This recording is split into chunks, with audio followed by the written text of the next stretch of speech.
ایک چھوٹا بچہ ہے، اس کو آپ 10 روپے کا نوٹ دیتے ہیں، وہ خوش ہو جاتا ہے، جا کے بازار سے چیز لے آتا ہے، اور کوئی مہمان آیا اور اس نے 5,000 کا نوٹ دے دیا تو وہ الٹا منہ بسورتا ہے، اس کو پھینک دیتا ہے، غصے میں آ جاتا ہے. تو یار 10 روپے کے نوٹ سے خوش ہو گیا، یہ 5,000 کا نوٹ اس کے ہاتھ میں تھمایا گیا، یہ خوش نہیں ہوا. تو کہا کہ میاں اصل اس نے 10 کا ہی دیکھا ہے، اس کو 5,000 کا شعور ہی نہیں، اس نے یہ شکل پہلے دیکھی نہیں، اس لیے اس کے لیے کاغذ کا ٹکڑا ہے. تو جس نے رحمت کے حصول پر تو مسرت اور خوشی کا اظہار کیا، بیٹے کی ولادت پہ خوش بھی ہوا، اس پہ چراغاں بھی کیا، اس پہ اس نے عقیقہ بھی کیا، مبارکیں بھی دیں، مٹھائیاں بھی بانٹی، سب کچھ کیا، لیکن جو سب سے بڑی رحمت ہے اس پر اگر اس نے منہ بسور لیا تو پھر اس کا مطلب سیدھا سیدھا یہ ہے کہ یہ شعور پیدا کرنے کی ضرورت ہے کہ یہ کتنی بڑی نعمت ہے جو حضور کی صورت میں اللہ نے عطا کی. یہ تو کوئی حسان بن ثابت سے پوچھے کہ وہ کہتے تھے منا علینا ربنا ام بعث فینا محمد، ہمارے رب نے ہمارے اوپر احسان کیا ہے کہ محمد عربی عطا کر دی ہے. میں تمہیں لیے چلتا ہوں مسجد نبوی کے صحن میں. اللہ کے محبوب علیہ السلام تشریف لے گئے حجرہ انور میں، اور صحابہ حضور کے انتظار میں بیٹھ گئے. تو وہ انتظار میں بیٹھ کر کے بھی خیر کی باتیں کرتے. تو حضور حجرے میں تھے اور صحابہ مسجد نبوی میں تھے، تو وہ گفتگو کر رہے تھے. تو حضور علیہ السلام تشریف لے آئے. تو جب تشریف لے آئے تو صحابہ بیٹھے ہوئے تھے، تو آقا کریم نے فرمایا ما اجلسکم، تمہارا یہ جلسہ کاہے کا ہے، کیوں بیٹھے ہوئے؟ اچھا، حضور علیہ السلام تو اس بات کا پورا شعور رکھتے ہیں کہ یہ کیوں بیٹھے ہیں. میں اپنے دفتر سے باہر نکلوں تو مجھے طلباء بیٹھے ہوئے ہوں تو پتہ ہوتا ہے کہ یہ تکرار کے لیے بیٹھے ہیں، یہ کلاس بیٹھی ہے، یہ اس وقت چھٹی کا ٹائم ہے اور یہ ویسے گپ شپ لگانے کے لیے بیٹھے ہیں، اور یہاں جو رش ہے تو اس کا مطلب ہے اوپر کھانے کی طرف یہ جا رہے ہیں. تو مجھے ایک چھوٹے سے ادارے کا ماحول پتہ ہوتا ہے کہ اس میں یہ جو ایکٹیویٹیز چل رہی ہیں یہ کیوں ہیں. تو حضور کی مسجد کے اندر حضور کے صحابہ بیٹھے ہیں، تو حضور علیہ السلام کو نہیں پتہ تھا. تو کچھ چیزیں پتہ ہونے کے باوجود ان کا سوال اس لیے کیا جاتا ہے کہ اس سے کوئی اور چیز بتانا مقصود ہوتی ہے. تو کہا ما اجلسکم، صحابہ یہ جلسہ کاہے کا ہے، کیوں بیٹھے ہو؟ تو انہوں نے جو جواب دیا وہ سنیے.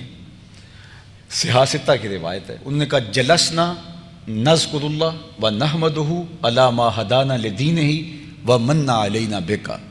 حضور ہمارے بیٹھنے کا مقصد یہ ہے کہ ہم اللہ کی حمد بول رہے ہیں، اس کا شکر ادا کر رہے ہیں اس بات پر کہ اس نے ہمیں ہدایت دین عطا کی، اور اس بات پر کہ آپ کی صورت میں اس نے ہمارے اوپر احسان فرمایا.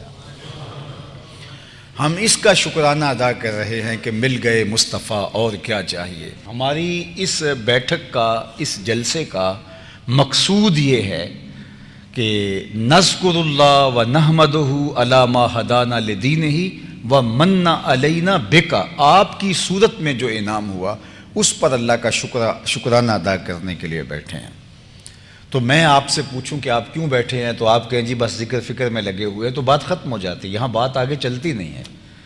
لیکن کوئی چونکہ بات کی اہمیت کچھ اور تھی، اس لیے حضور نے ان سے پوچھا تم کہہ رہے ہو کہ ہم اس لیے بیٹھے ہیں، تو کیا تم اس بات پہ قسم دے سکتے ہو کہ اسی لیے بیٹھے ہو؟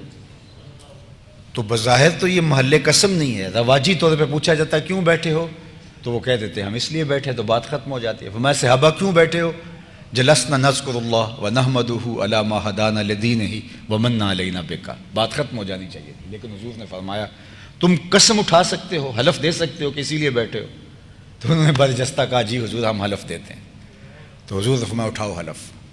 تو سب صحابہ سے حضور نے حلف لیا.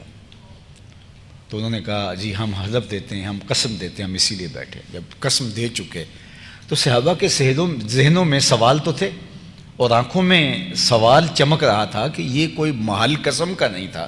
حضور نے ہم سے قسم لی ہے، لیکن حضور ہیں جو چاہیں کریں، لیکن سوال تو پیدا ہو جاتا ہے.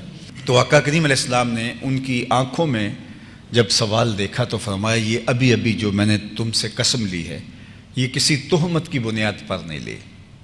یعنی قسم لی جاتی ہے تردد کو دور کرنے کے لیے، تو یہ کسی تردد اور شک کو ختم کرنے کے لیے قسم نہیں لی، بلکہ ماجرا کچھ اور تھا. اور وہ یہ کہ تم یہاں بیٹھے تھے، میں حجرے میں تھا. اتانی جبریل علیہ السلام، میرے پاس جبریل امین حاضر خدمت ہوئے. فاخبرنی، ان اللہ یباہی بکم الملائکہ، انہوں نے مجھے خبر دی ہے، محبوب ذرا باہر تو نکل کے دیکھو، آپ کے صحابہ کے اس عمل پر اللہ فرشتوں میں ناز کر رہا ہے، اللہ فرشتوں میں فخر کر، ان اللہ یباہی، اللہ فخر کر رہا ہے، فرشتوں میں فخر کر رہا ہے کہ دیکھو میں نے حضور علیہ السلام کی صورت میں ان کو نعمت دی تھی، کتنے قدردان ہے کہ اس کا شکرانہ ادا کر رہے ہیں۔ تو یار کوئی چائے کی پیالی آپ کو اچھی پلا دے تو آپ اس کا شکریہ ادا کرتے ہیں اور اس پر اپنی زبان سے کلمات ادا کرتے ہیں، اور یہ آپ کی روایات ہیں، آپ کی اقدار ہیں، آپ کی اخلاقیات ہیں۔ تو یار چائے کی پیالی اچھی مل جائے تو اس کا شکریہ بنتا ہے۔ اور ہم نے دیکھا ہے بعض اوقات کسی جگہ کسی نے اچھی چائے پلا دی تو 6 ماہ کے بعد دوبارہ ملاقات ہوئی تو دوبارہ یاد آ گیا، کہا یار وہ آپ کی چائے نہیں بھولتی۔ یار کسی نے اچھی چائے پلا دی تو کئی سالوں تک وہ یاد رہتی ہے، تو رب نے حضور کی صورت کے اندر جو انعام کیا تو ہم اس کو فراموش کر دیں گے؟ تو کہا کہ ان اللہ یباہی بکم الملائکہ، اللہ تعالیٰ فخر کر رہا ہے فرشتوں میں تمہارے اس عمل پر جو تم کر رہے ہو۔ اور وہ عمل کیا کر رہے تھے؟ نذکر اللہ ونحمدہ علی ما ہدانا لدینہ ومن علینا بک، آپ کی صورت میں جو اللہ تعالیٰ نے انعام کیا ہے اس پر ہم شکرانہ ادا کرتے ہیں۔ اب اس شکرانے کی بہترین صورت کیا ہے ادا کرنے کی؟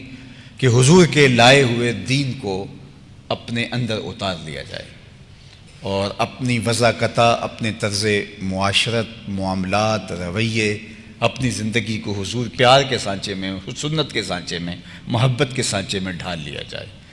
یہ اس نعمت کی قدردانی کا بہترین حق ہے جو ہم ادا کر سکتے ہیں۔